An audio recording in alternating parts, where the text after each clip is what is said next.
ठीक है, अब जो हम चैप्टर शुरू करने जा रहे हैं इसका नाम है टेस्टिंग स्ट्रेटजीज। यानी अब हम देखेंगे कि सॉफ्टवेयर जब हम डेवलप कर रहे होते हैं तो वगैरह किस तरह कर सकते हैं, टेस्टिंग कितने टाइप की होती है, टेस्टिंग क्यों की जाती है वगैरह। टेस्टिंग से रिलेटेड अब हमें यहाँ पर चीज़ों को लेकर चलना है। एक चीज़ ध्यान में रखिएगा कि हम यहाँ पर टेस्टिंग को पढ़ तो रहे हैं, लेकिन आपके जहन में ये बात ना आए कि टेस्टिंग तो सॉफ्टवेयर बनाने के बाद होती है। ऐसा हरगिज नहीं है, टेस्टिंग सॉफ्टवेयर बनाने के बाद नहीं होती, बल्कि जब आप सॉफ्टवेयर को डेवलप कर रहे होते हैं तो उसी वक्त से आपकी टेस्टिंग भी शुरू हो जाती है। यानी आप टाइम टू टाइम बीच में ही टेस्टिंग अपनी करते रहते हैं। टेस्टिंग का मतलब यहाँ पर हरगिज ये नहीं है कि आप टेस्टिंग सॉफ्टवेयर को पूरा का पूरा डेवलप करने के बाद ही करेंगे। ठीक है, तो डिफरेंट टेस्टिंग स्ट्रेटेजीज हमारे पास अवेलेबल हैं। उन तमाम स्ट्रेटेजीज को हम एक एक करके डिस्कस करेंगे। सबसे पहले ये देख लेते हैं कि टेस्टिंग होती क्या है। Is tested to uncover errors. आप एरर्स को अपने कोड के अंदर फाइंड आउट करने के लिए टेस्टिंग करते हैं। ठीक है, तो टेस्टिंग आपके पास बेसिकली क्यों की जाती है? Software is tested to uncover errors that were made inadvertently. Inadvertently का मतलब है गलती से। तो अगर आपके कोड के अंदर कुछ गलती से आपने गलत चीज लिख दी है या आपने कोड गलत कर दिया है, तो फिर उन एरर्स को अनकवर करने के लिए यानी उनको डिस्कवर करने के लिए आपके पास जो टेक्निक इस्तेमाल की जाती है, आप उसको टेस्टिंग कह रहे हैं। टेस्टिंग बेसिकली आपके एरर्स को फाइंड आउट करने के लिए की जाती है। Testing is a set of activities that can be planned in advance. Testing जो है आपके पास सेट ऑफ एक्टिविटीज होती है। इसके अंदर ये आप पहले भी प्लान कर सकते हैं और ड्यूरिंग द डेवलपमेंट प्रोसेस भी प्लान कर सकते हैं, आफ्टर द डेवलपमेंट प्रोसेस भी आप प्लान कर सकते हैं। ये आपके पास कोशिश करके यही होता है कि टेस्टिंग को जो है हम शुरू के अंदर ही प्लान करें। इससे आपके पास जो भी वर्क प्रोडक्ट या आउटपुट आपके पास आता है वो एक अच्छा आउटपुट आपको मिलेगा। A number of software testing strategies have been proposed in literature. Literature के अंदर आपके पास बहुत सारी testing strategies available हैं। जो बुक हम फॉलो कर रहे हैं उस बुक के अंदर जो टेस्टिंग स्ट्रेटजीज हमें गिवन है हम सिर्फ उनको ही डिस्कस करेंगे, लेकिन उनके अलावा भी आपके पास टेस्टिंग स्ट्रेटजीज अवेलेबल हैं।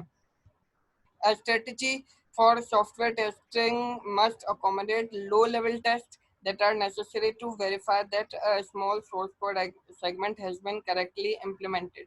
अब जब आप सॉफ्टवेयर स्ट्रेटजी को चूज करते हैं तो उसके अंदर आपने ये ध्यान में रखना है कि आप लो लेवल टेस्ट भी उसके अंदर करेंगे, ठीक है, और हाई लेवल टेस्ट भी आप उसके अंदर करेंगे। लो लेवल टेस्ट आपके पास कौन से टेस्ट होते हैं? जिसके अंदर आप स्मॉल सोर्स कोड सेगमेंट्स को चेक कर रहे होते हैं कि फॉर एग्जांपल आपने एक छोटा फंक्शन लिखा है, आप उस फंक्शन को चेक कर रहे हैं कि ये फंक्शन जिस मकसद के लिए लिखा गया है क्या ये फंक्शन वो काम कर रहा है या नहीं कर रहा। तो ये आपके पास ये आपके लो लेवल टेस्ट होगा कि आपने एक स्मॉल सेगमेंट को सिर्फ चेक किया है कि ये अपना पर्पस पूरा कर रहा है या नहीं कर रहा।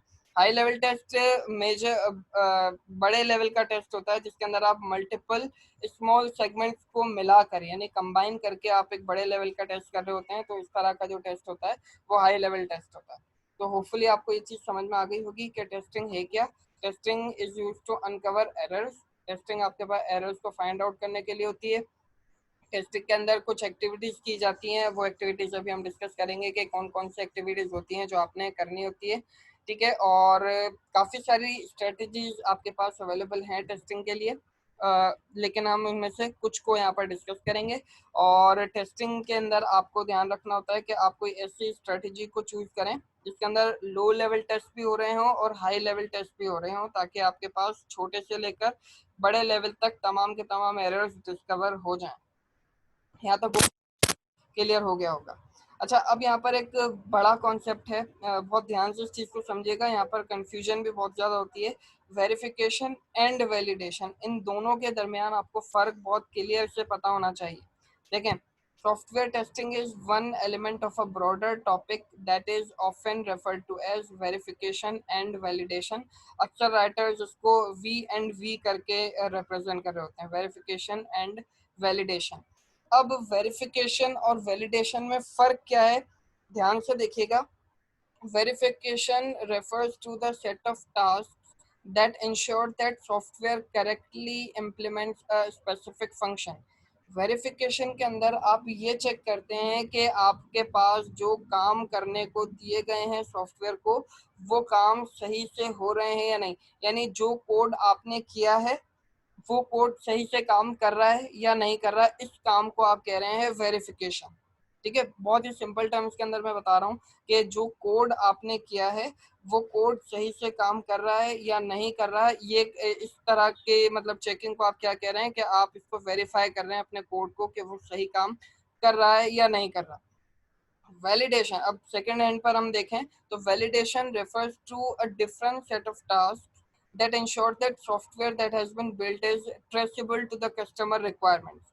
अब वैलिडेशन के अंदर आप ये चेक करते हैं कि जो काम आपने कर दिया है, यानी जो कोड आप कर चुके हैं, वो आपके कस्टमर की रिक्वायरमेंट के हिसाब से हुआ है या नहीं हुआ। दोनों के अंदर फर्क आपको अच्छे से पता होना चाहिए। यहाँ पर आप अपने कोड को चेक कर रहे हैं, वेरिफिकेशन के अंदर आप अपने कोड को चेक कर रहे हैं। यहाँ पर आप ये चेक नहीं कर रहे कि जो काम आपने किया है वो कस्टमर की रिक्वायरमेंट के हिसाब से है या नहीं है। यहाँ पर आप अपने कोड को चेक कर रहे हैं कि जो कोड हमने किया है, यानी जो फंक्शंस हमने बनाए हैं, जो काम जिस काम के लिए हमने मतलब इतनी सारी कोडिंग की है, वो काम आपका सही है या नहीं, इस काम को आप अपनी वेरिफिकेशन कह रहे हैं। ठीक है, वैलिडेशन रेफर्स टू द मतलब वैलिडेशन आपके पास ये होता है कि आपने जो काम किया है वो कस्टमर की रिक्वायरमेंट के हिसाब से है या नहीं है। तो दोनों के अंदर होपफुली आपको फर्क समझ में आ गया होगा। बोयम नाम से एक ये साइंसदान है, साइंटिस्ट है, इसने इस चीज को यहाँ पर सिंपल टर्म्स के अंदर एक्सप्लेन करने की कोशिश की है। वेरिफिकेशन का मतलब होता है are we building the product right, क्या हम प्रोडक्ट सही बना रहे हैं। आर वी बिल्डिंग, और वैलिडेशन का मतलब है are we building the right product, क्या हम सही चीज बना रहे हैं। तो होपफुली इन दोनों लाइंस को पढ़कर आपको समझ में आ गया होगा। देखिए मैं दोबारा से एक्सप्लेन कर देता हूँ, वेरिफिकेशन और वैलिडेशन के अंदर फर्क क्या है कि verification refers to the set of task that ensure that software correctly implements a specific function, कि जिस काम के लिए आपने सॉफ्टवेयर को डेवलप किया, यानी जो जो कोड्स आपने अपने मतलब सॉफ्टवेयर के अंदर किए हैं वो कोड सही से काम कर रहे हैं या नहीं कर रहे, इस स्टेप को आप कह रहे हैं वेरिफिकेशन। ये चेकिंग करने को आप कह रहे हैं वेरिफिकेशन। वैलिडेशन के अंदर आप ये चेक कर रहे होते हैं कि the software that has been built is traceable to the customer requirement, कि जो सॉफ्टवेयर बनाया गया है क्या वो कस्टमर की रिक्वायरमेंट के हिसाब से है या नहीं। तो होपफुली अब ये दोनों बातों में आपको फर्क समझ में आ गया होगा। अगर एग्जाम वगैरह में आ भी जाए या आपको फ्यूचर में आपको किसी इंटरव्यू में पूछ लिया जाए कि वेरिफिकेशन और वैलिडेशन के अंदर डिफरेंस क्या है, तो आप ये क्लियरली बता सकें कि दोनों के अंदर क्या फर्क है। ठीक है, तो होपफुली ये समझ में आ गया होगा। आगे चलते हैं। अब टेस्टिंग स्ट्रेटेजी, तो a strategy for software testing may also be viewed in a context of the spiral। इसको आप ना एक स्पाइरल की मदद से समझ सकते हैं। अब यहाँ पर फिर दोबारा से मैं बता रहा हूँ, ये स्पाइरल मॉडल की हम बात नहीं कर रहे हैं। स्पाइरल यहाँ पर एक ये डायग्राम है, ये लग रहा बिल्कुल स्पाइरल मॉडल की तरह है, लेकिन ये स्पाइरल मॉडल नहीं है। इन्होंने सिर्फ ये जो टेस्टिंग स्ट्रेटेजी इन्होंने इस बुक के अंदर यहाँ पर हमें मेंशन की है, उस स्ट्रेटेजी को समझाने के लिए स्पाइरल की मदद ली है, लेकिन यहाँ पर ये स्पाइरल मॉडल को बिल्कुल भी डिस्कस नहीं कर रहे हैं, इस चीज को ध्यान में रखिएगा। ठीक है, तो इस स्पाइरल के अंदर देखें 4 तरह की टेस्टिंग यहाँ पर अवेलेबल है। इन चारों तरह की टेस्टिंग को हमें यहाँ पर समझना है।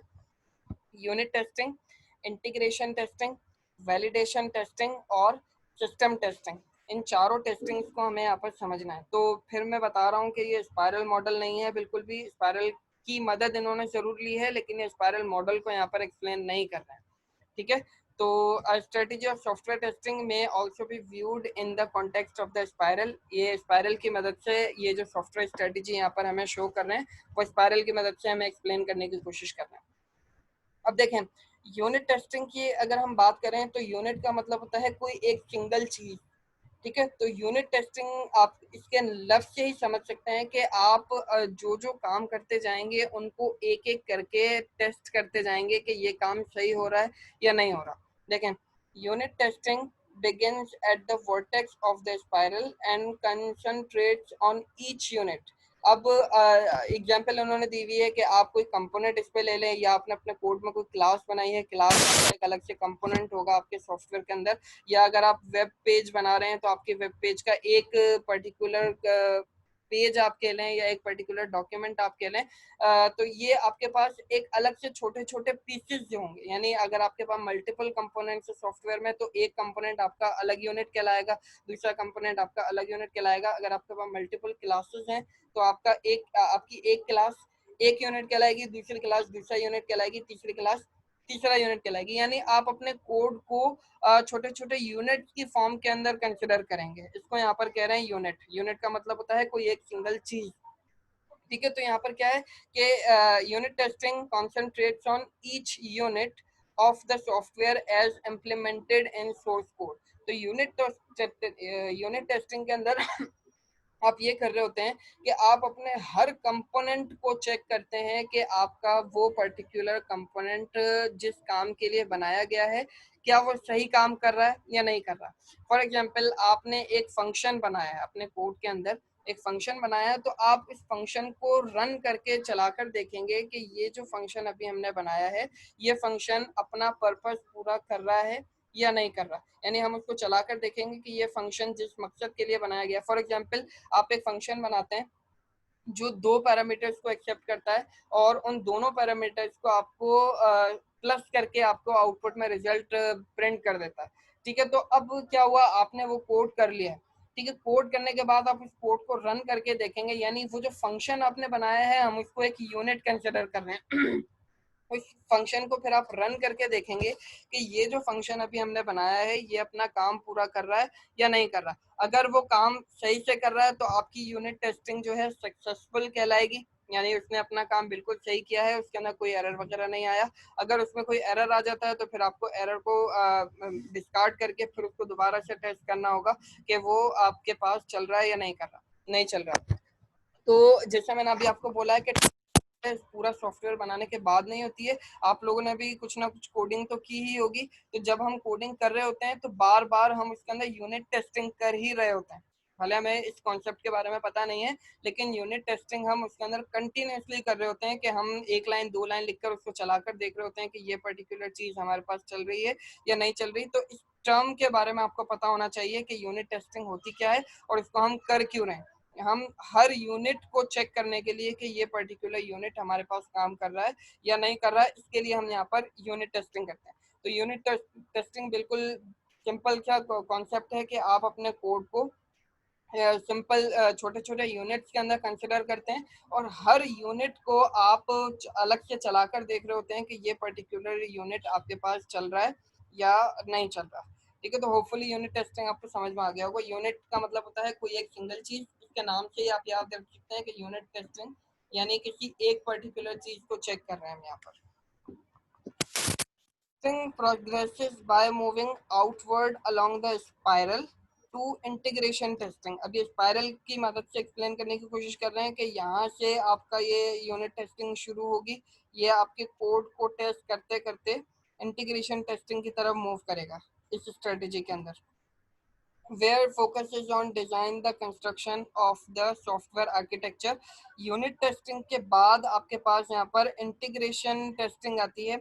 इंटीग्रेशन टेस्टिंग के अंदर आप क्या कर रहे होते हैं बेसिकली कि आप जो भी आपने यहाँ पर ये यूनिट टेस्ट किए होंगे सारे के सारे इस पर्टिकुलर सर्किल के अंदर, आपने मतलब जितने भी यूनिट्स आपके कोड के अंदर थे उन सबको आपने अलग अलग चेक कर लिया। मतलब मिसाल है आपके पास यहाँ पर 10 फंक्शंस हैं आपके कोड के अंदर, 10-12 आपने क्लासेस बनाई हुई हैं, उन क्लासेस के ऑब्जेक्ट्स आप क्रिएट कर रहे हैं। इसके अलावा और भी कुछ चीज़ें आपने उसके अंदर अपने कोड में इम्प्लीमेंट की हुई हैं, तो आपने उन सबको अलग अलग से टेस्ट कर लिया। आप कोड करते गए हैं, साथ साथ आप उनको टेस्ट भी करते रहे हैं कि ये काम मैंने किया है ये चल रहा है नहीं चल रहा, ये काम अभी मैंने किया है ये चल रहा है या नहीं चल रहा। तो आपने यूनिट टेस्टिंग अपने तमाम के तमाम कंपोनेंट्स की कर ली है। ठीक है, अब उन तमाम के तमाम यूनिट्स को आप एक आर्किटेक्चरल डिजाइन से यहाँ पर मुराद ये कि मतलब आप उनको आपस के अंदर कंबाइन करेंगे। कंबाइन करने के बाद फिर आप जो टेस्टिंग करेंगे उनको आप यहाँ पर उस टेस्टिंग को आप यहाँ पर इंटीग्रेशन टेस्टिंग कह रहे हैं कि आपने तमाम के तमाम कंपोनेंट्स को आपस में इंटीग्रेट किया। उस तमाम कोड को इंटीग्रेट कर देने के बाद जो आप टेस्टिंग करेंगे, यानी आप एक बड़े लेवल की यहाँ पर फिर टेस्टिंग करेंगे कि जो टेस्ट यहाँ पर हमने इंडिविजुअल किया था, अब उन तमाम कंपोनेंट्स को आपस में मिलाकर फिर हम जो बड़े लेवल की टेस्टिंग करेंगे उसको हम कह रहे हैं यहाँ पर इंटीग्रेशन टेस्टिंग। बेसिकली होता क्या है, इंटीग्रेशन टेस्टिंग को यहाँ पर मेंशन करने का मकसद ये है कि समटाइम्स नहीं, मोस्टली बल्कि ऐसा होता है कि आपके पास यूनिट्स जो होते हैं ना, यानी छोटे छोटे कंपोनेंट्स वो अपना काम बिल्कुल सही कर रहे होते हैं, लेकिन जब एक वो बड़ी पिक्चर के अंदर आ जाते हैं, यानी वो जब होल पिक्चर के अंदर आ जाते हैं, आप तमाम यूनिट्स को आपस में कंबाइन कर देते हैं, तो उसके बाद फिर कुछ यहाँ पर एरर रेज होने लग जाते हैं। दोनों जो यूनिट्स हैं आपस में वो कंपैटिबल नहीं होते हैं, वो आपस में एक दूसरे से इंटीग्रेट हो नहीं पाते हैं, फिर उसके बाद आपको एरर्स आना शुरू हो जाता है। तो इंटीग्रेशन टेस्टिंग आपके पास क्या होती है कि आप तमाम यूनिट्स को आपस में मिलाकर फिर उसके बाद अपने सिस्टम को चेक करते हैं, अपने सॉफ्टवेयर को चेक करते हैं कि ये आपके पास सही काम कर रहा है या नहीं कर रहा। ठीक है, फिर उसके बाद आप क्या करते हैं, टेकिंग अनदर टर्न, आप फिर अगले टर्न की तरफ जाते हैं स्पाइरल के अंदर। यू एनकाउंटर वैलिडेशन टेस्टिंग, फिर इसके बाद आपको थर्ड जो टेस्टिंग आती है वो वैलिडेशन टेस्टिंग आ रही है, where requirements established as part of requirement modeling। अब रिक्वायरमेंट मॉडलिंग क्या है? रिक्वायरमेंट मॉडलिंग पिछले चैप्टर्स के अंदर जब हमने रिक्वायरमेंट्स वगैरह डिस्कस की थी, वहां पर हम इसको अच्छे से देख चुके हैं कि रिक्वायरमेंट आपने जो कस्टमर से ली है, मतलब जो आपने एसआरएस के अंदर मेंशन की है, क्या आपका सिस्टम जो आपने सॉफ्टवेयर अभी बनाया है, क्या वो आपके कस्टमर की रिक्वायरमेंट के हिसाब से है?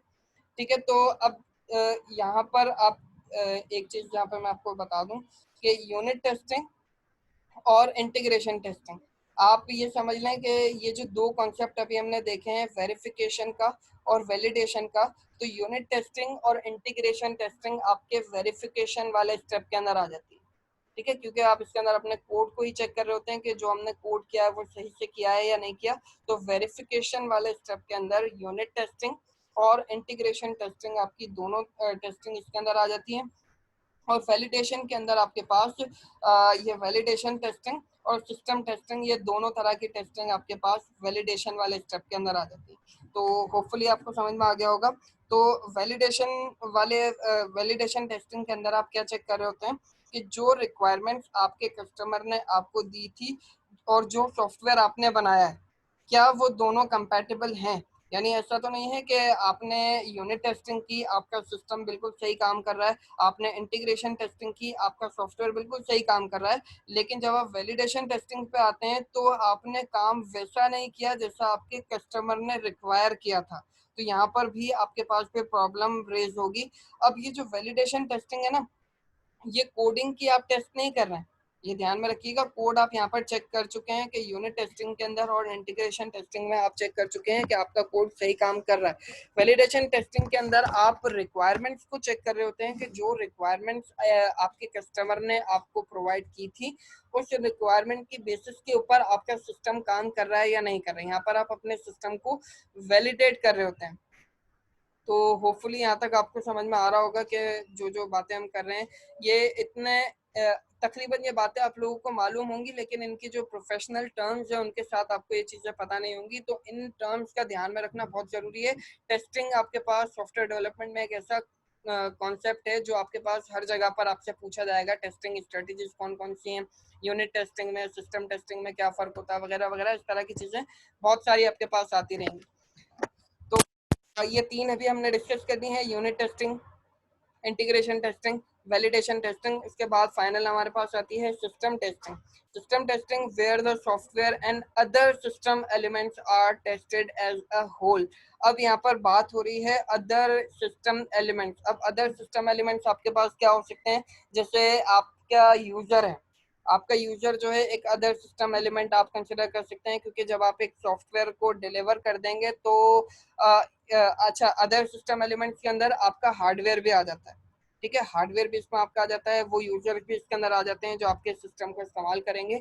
अब सिस्टम टेस्टिंग के अंदर आपकी एक फुल पिक्चर की यहाँ पर टेस्टिंग हो रही होती है कि जब इसको यूजर इस्तेमाल करेंगे, एंड यूजर की हम बात कर रहे हैं कि जब इसको एंड यूजर इस्तेमाल करेंगे या जिस हार्डवेयर के ऊपर हम इसको रन करेंगे उसके ऊपर क्या रिजल्ट रहेगा।